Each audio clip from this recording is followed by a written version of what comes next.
What would you do with your frozen food if the power goes off? In this video, I'm going to share with you some ideas what you can do with the food instead of throwing it away. Let's start off with meat. If you have minced meat, what can you do? I've been using quite a lot of low gamma preserved minced meat chili paste. Minced meat is being cooked for a long time in the oil and with all the garlic, ginger and chili. So it already helps to preserve the meat. So you don't have to store them in the freezer or in the fridge. You can also use minced meat to make snacks like jerky. You can make them into Bak Kwa. Bak Kwa is actually a meat jerky that is being barbecued. And with that, you could keep up to 1 to 2 months. I have a video to show you how to do that. I'm going to put that link in the video description so you could check it out. For pork slices, I think the best way to make or to preserve them is by smoking or by air dry. I try to make them into sausages and it works really well because the sausages we call the Chinese lapchong can be kept in a cool place. You don't have to have a freezer or fridge to keep them. There are many ways to preserve meat. You could either use the salt method, which is the oldest method. What you do is that you put the meat in a jar. On the bottom of it, you fill it up with a lot of salt and then you just layer the meat by adding more salt on top of each other. So this is a very old method and you don't need to have them in the refrigerator as long as the place that you kept are cool and dark enough, and make sure you seal them properly. Smoked meat is more delicious in my opinion, even though they are not as healthy, but then you could easily eat them on the go. If you are having this emergency backup, if you are on the road, it's very difficult for you to cook, right? So if you have a smoked dried meat, you could easily eat them on the way and it will provide you a lot of calories. The only issue that I have is that smoked meat are often very salty. So it's good that if you have some bread with you, so you can make them into sandwiches. If you decided to air dry it, make sure you cook the meat at least 20 to 30 minutes, making sure that the bacteria is killed, and then let it drain dry before you air dry them. I saw on YouTube many prepper, they do the canning method.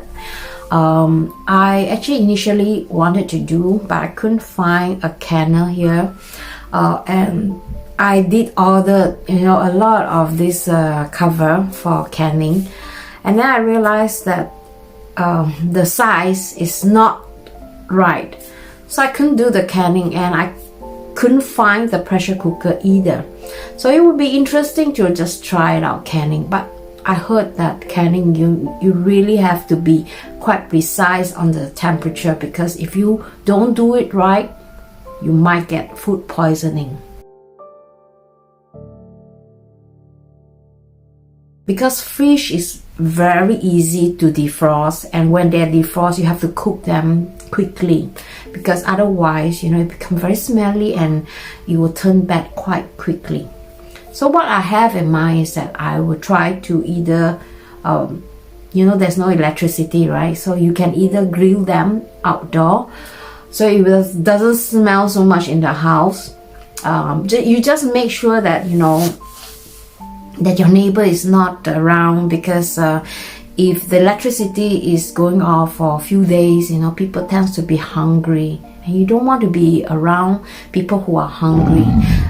If they ask you for food and you don't give them, they might harm you. So make sure that you make the food in a place where you don't get so much attraction. Those tuna, right? You find them either in water, in salt water, or in oil.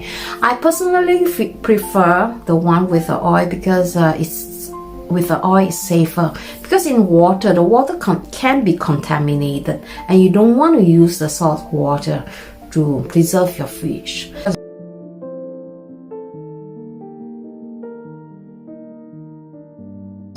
flatbread or maybe soft bread, they are very big, right? And they take a lot of space. What you can do is what I did. You know, we put them on the grill outside in the barbecue. You do sprinkle some salt or sugar, so you can just grill them in a very low heat until they are really dry, because this bread can be eaten like a snack, so it would be very good if you're on the go. I also keep stock on some garlic, ginger. I noticed the price has been going up so high, so I took the opportunity to buy a lot of garlic and ginger and freeze them. And in this case, I could easily chop them up, and you could also do the same. You either pickle it or oil it.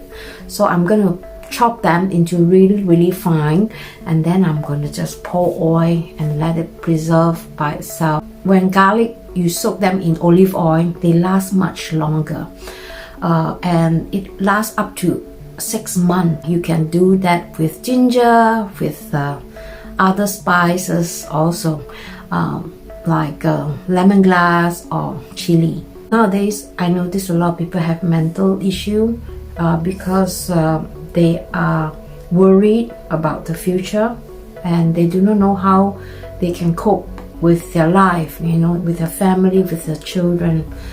So I think if you prepare yourself and you know what to do, because when you are prepared, you feel more secure. And the security is what you really need in terms of uncertain time, because then you will know, okay, I know that I have prepared for my family in case this happens. I hope this video is useful for you. If you do, give a thumbs up or share this video with anybody who might find this useful. I hope to see you in my next. Bye bye.